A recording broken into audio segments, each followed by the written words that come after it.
குட்டி கேப் போட்டு ஸ்டூடெண்ட்ஸ் வந்து கை பிடிச்சு நினைக்குங்க. ஸ்டூடெண்ட்ஸ் நினைக்குங்க. ஒரு மொமெண்ட் கிரியேட் பண்ணலாம் நமக்கு.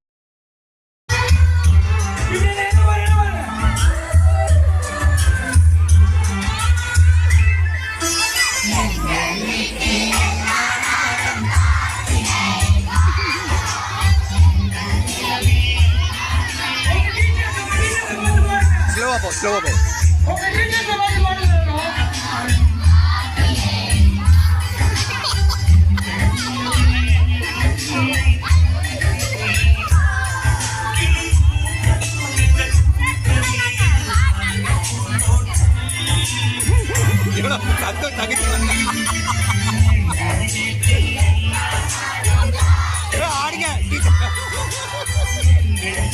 சரி ஓகே கொஞ்சம் எமோஷனலா போகுது நினைக்கிறேன். கொஞ்சம் ஃபன்னா பார்த்துலாமா? எல்லாரும் வச்சு குட்டி போட்டு டான்ஸ் ஆடுவோம். லைன் போ லைனுக்கு லைன்